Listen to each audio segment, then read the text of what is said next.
वर्णिवेशरमणीय दर्शनं मन्दहासरुचिराननाम्बुजं पूजितं सुरनरोत्तमैर्मुदा धर्मनन्दनमहं विचिन्तये। असतो मा षट्गमय तमसो मा ज्योतिर्गमय मृत्युर्मा अमृतं गमयः। ओम शान्तिः शान्तिः शान्तिः। अस्मद्गुरुसमारम्भां नाथयामुनमध्यमां लक्ष्मीवल्लभपर्यन्तां वन्दे गुरुपरम्परा। આજની જ્ઞાન સભામાં પધારનારા બધા જ ભગવત ભક્તોને વેદાંતાચાર્ય, પુરાણ ઇતિહાસાચાર્ય, એમએ ફિલોસોફી શાસ્ત્રી રાકેશભાઈના હિતપૂર્વક જય સ્વામિનારાયણ. ભક્તો, આજની આ જ્ઞાન સભામાં આપણે બધા ગ્રહણ દરમિયાન જે પણ કોઈ મુમુક્ષુ મંત્રોનો જપ કરે છે, સ્તોત્રનો પાઠ કરે છે, કવચનો પાઠ કરે છે, તેનું શિક્ષાપત્રી શ્લોક 118 પ્રમાણે પુરશ્ચરણ પૂર્ણ થાય છે અને તે મનોવાંછિત ફળને પ્રાપ્ત કરે છે. આ વિષય પર થોડી વાર શ્રવણ કરશું તો બધા જ શ્રોતાગણો પોતાના હિતને અર્થે અને એમાં પણ જે લોકો પુરશ્ચરણ કરવાને અર્થે અસમર્થ છે એવો તો અવશ્ય આ પ્રવચન એકાગ્ર મને કરીને શ્રવણ કરે અને એ પ્રવચન અનુસાર જ આવનારા ગ્રહણમાં કાર્ય કરે. તો ભાદરવા સુધી પૂર્ણિમાના દિવસે તારીખ 7/9/2025 રવિવારના દિવસે ખગ્રાસ ચંદ્રગ્રહણ આવી રહ્યું છે. આ ચંદ્રગ્રહણ ઘણું મોટું છે અને ગ્રહણનો સ્પર્શ રાતના 9:57 થવાનો છે. એનું મધ્ય 11:42 છે અને ગ્રહણની સમાપ્તિ મધ્યરાત્રિએ 1:26 થાય છે. ગ્રહણ પ્રારંભ થાય ત્યારે ગ્રહણ દરમિયાન અને ગ્રહણ પૂર્ણ થયા બાદ શું કરવું, તો એ સંબંધી આજ્ઞા આપતા ભગવાન સ્વામિનારાયણ શિક્ષાપત્રીના 86 અને 87માં શ્લોકમાં કહે છે કે રવૈરિન્દ્રોશ ઉપરાગે જાયમાને પરાહ ક્રિયા હિત્વાસુ શુચિભિઃ સર્વૈઃ કાર્યઃ કૃષ્ણ મનોર્જપઃ જાતાયામથ તન્મુક્તો કૃત્વા સ્નાનમ સચેલકમ દેયમ દાનમ ગૃહીજનૈઃ શક્યાન્યૈશ્વર્ય ઈશ્વરઃ. અર્થાત કે સૂર્યનું ને ચંદ્રમાનું ગ્રહણ થયે સતે અમારા જે સર્વે સત્સંગી તેમણે બીજી સર્વે ક્રિયાનો તત્કાલ ત્યાગ કરીને પવિત્ર થઈને શ્રી કૃષ્ણ ભગવાનના મંત્રોનો જપ કરવો અને તે ગ્રહણ મુકાઈ રહ્યા પછી વસ્ત્ર સહિત સ્નાન કરીને જે અમારા ગ્રસ્ત સત્સંગી હોય તેમણે પોતાના સામર્થ્ય પ્રમાણે દાન કરવું અને જે ત્યાગી હોય તેમણે ભગવાનની સેવા કરવી. આ પ્રમાણેની આજ્ઞા ભગવાન સ્વામિનારાયણે પોતાના સમસ્ત આશ્રિતોને આપેલી છે. એટલે ગ્રહણ દરમિયાન બધા જ ભગવત ભક્તોએ નાહી ધોઈ પવિત્ર થઈ શ્રી કૃષ્ણ ભગવાનના મંત્રનો જાપ કરવાનો છે. આ ઉપરાંત શિક્ષાપત્રીના 118માં શ્લોકમાં ભગવાન સ્વામિનારાયણ પોતાના સમસ્ત આશ્રિતોને આજ્ઞા આપતા કહે છે કે કારણીયા પુરશ્ચર્યા પુણ્ય સ્થાને સશક્તિતઃ વિષ્ણુ નામ સહસ્રાદેશ ચાપી કાર્યે સિતત પ્રદા. અર્થાત અને એ જે દસમ સ્કંદ તેનું પુરશ્ચરણ જે તે પુણ્ય સ્થાનકને વિશે પોતાના સામર્થ્ય પ્રમાણે કરવું, કરાવવું અને વળી વિષ્ણુ સહસ્ત્ર નામ આદિક જે સત્શાસ્ત્ર તેમનું પુરશ્ચરણ પણ પોતાના સામર્થ્ય પ્રમાણે કરવું, કરાવવું. તે પુરશ્ચરણ કેવું છે, તો પોતાના મનોવાંછિત ફળને આપે એવું છે. આ પ્રમાણે ભગવાન સ્વામિનારાયણે અહીં દસમ સ્કંદ છે, પંચમ સ્કંદ છે, વિષ્ણુ સહસ્ત્ર નામ છે, આ ઉપરાંત નારાયણ કવચ, જનમંગલ સ્તોત્ર ઇત્યાદિકનું પુરશ્ચરણ કરવાની પણ આજ્ઞા આપેલી છે. અને એ પુરશ્ચરણ કેટલા પાઠનું કરવું કેટલા મંત્રોનું કરવું, એની પણ વિગતવાર માહિતી સત્સંગી જીવન પ્રકરણ 1 મહાત્મયના અધ્યાયમાં 6 અધ્યાયના 24 થી 42 આપી છે.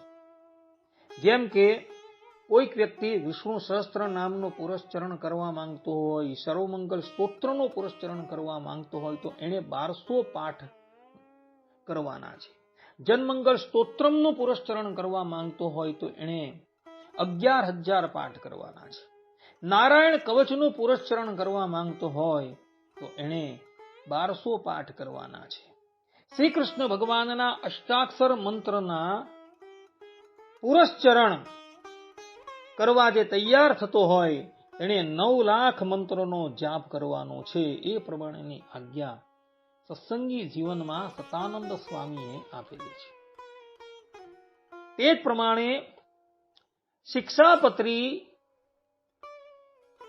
પર અન્વયાર્થ પ્રકાશિકા નામની ટીકા લખનારા સદગુરુ સતાનંદ સ્વામી 118મા શ્લોકની ટીકાની અંદર કહે છે કે આ પુરસ્ચરણ પોતે જાતે જ કરવું, પરંતુ અન્ય પાસે ન કરાવવું.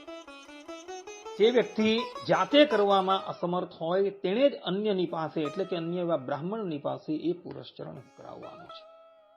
હવે આટલું મોટું પુરસ્ચરણ આજના સમયમાં કરવા જઈએ તો ઘણો સમય લાગી જાય.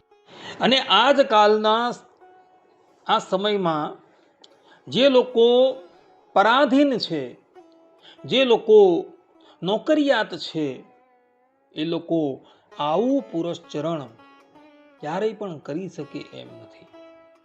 કારણ કે એનો મોટા ભાગનો સમય તો એની નોકરીની અંદર તથા વેપાર ધંધાની અંદર વ્યતીત થઈ જતો હોય છે.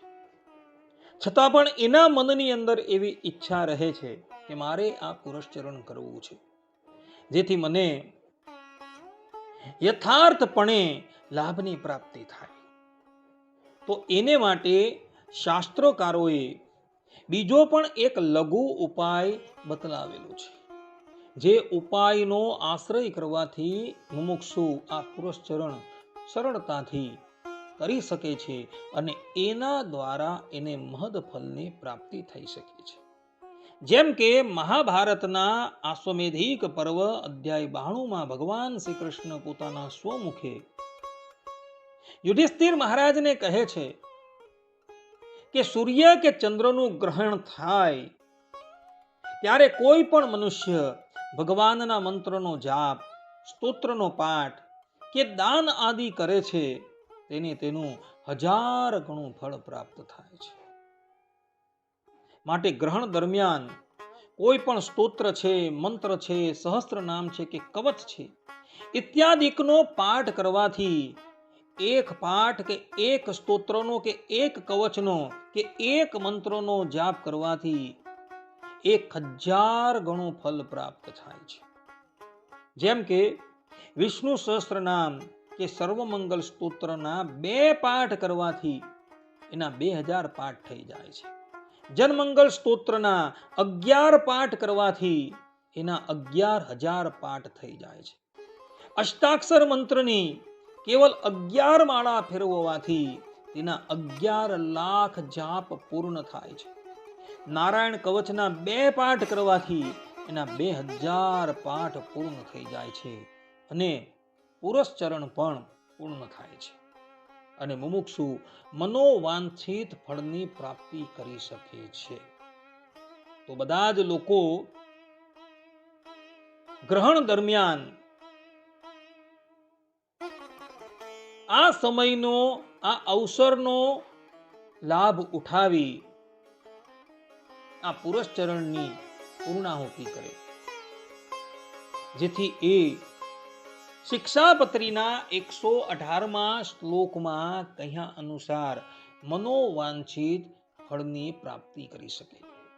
જે લોકો દરિદ્ર છે અને જેણે ધનની પ્રાપ્તિ કરવી છે, જે લોકો સંતાનહીન છે અને એણે યોગ્ય સંતાનની પ્રાપ્તિ કરવી છે, તથા જે લોકો ધનવાન છે અને એને વધુ ધનની અપેક્ષા છે તથા અન્ય મનુષ્યને પણ અન્ય પદાર્થની કામના છે, તેઓ આ દિવસે એટલે કે ગ્રહણના દિવસે ગ્રહણ સમય દરમિયાન કોઈ પણ સ્તોત્ર કે મંત્રનો જાપ અવશ્ય કરે, જેથી તેનું પુરસ્ચરણ પૂર્ણ થાય અને તે મનોવાંછિત પદાર્થની પ્રાપ્તિ કરી શકે. આ ઉપરાંત જે લોકો નિષ્કામ ભક્ત છે, જેણે કેવલ ને કેવલ પરમાત્માને પ્રસન્ન કરવા છે, તો તેઓએ પણ આ ગ્રહણ કાળ દરમિયાન કોઈ સ્તોત્ર કે મંત્રનો જાપ અવશ્ય કરવો, જેથી એના પર ભગવાન શ્રી હરિની શીઘ્રાતિશીઘ્ર પ્રસન્નતા થાય. માટે ભક્તો, આ સુવર્ણ અવસરનો લાભ અવશ્ય ઉઠાવજો. આ અવસરને ક્યારેય પણ આમને આમ જવા દેતા નહીં. પરંતુ એક વાતનું ખાસ ધ્યાન રાખજો. આ દિવસે કોઈ પણ મુમુક્ષુ એટલે કે ગ્રહણના દિવસે કોઈ પણ મુમુક્ષુ પુરસ્ચરણ કરવા તૈયાર થાય એ પહેલા એણે એ પુરસ્ચરણ સંબંધી બ્રાહ્મણ દેવતા પાસે સંકલ્પ કરાવવાનો છે. અને જ્યારે ગ્રહણનો સમય પૂર્ણ થાય ત્યારબાદ નાહી ધોઈ પવિત્ર થઈ બ્રાહ્મણ દેવતાને દાન દક્ષિણા તથા સીધું આપી એ પુરસ્ચરણ પૂર્ણ કરવાનો સંકલ્પ પણ પૂર્ણ કરી લેવાનો છે. જો તમે આટલી ક્રિયા કરશો ને તો તમારું પુરસ્ચરણ અવશ્ય પૂર્ણ થશે. અલ્પ સમયમાં એ પુરસ્ચરણ પૂર્ણ કરી તમે બધા મનોવાંછિત ફલની પ્રાપ્તિ કરી શકશો. જે લોકોએ આ સંબંધની અંદર કંઈ પણ જાણવાની જિજ્ઞાસા હોય એણે મહાભારત અશ્વમેધિક પર્વ અધ્યાય 92 જોઈ લેવું.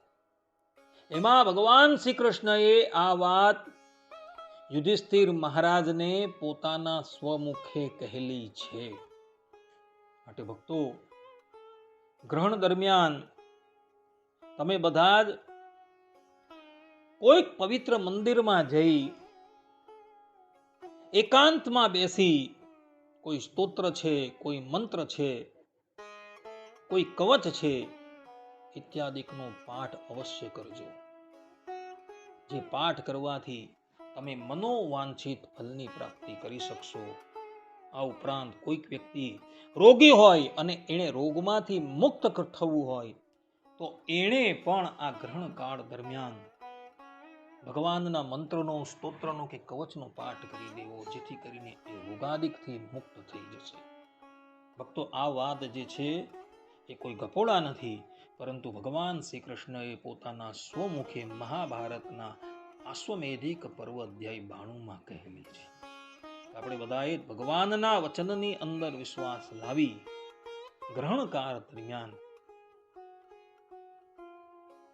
આ ક્રિયા કરવાની છે, જેથી કરીને આપણે આલોક અને પરલોકમાં સુખના બાજી. બધા જ લોકો આ વાત જે છે એ આત્મસાત કરી રાખે. આટલું કહીને હું મારા પ્રવચનને અહીં વિરામ આપું છું. સર્વે સંતુ નિરામયઃ, સર્વે સુખીનો ભવન્તુ, સર્વે ભદ્રાણિ પશ્યન્તુ, મા કશ્ચિત દુઃખ ભાગ ભવેત. અસ્તુ. જય સ્વામિનારાયણ.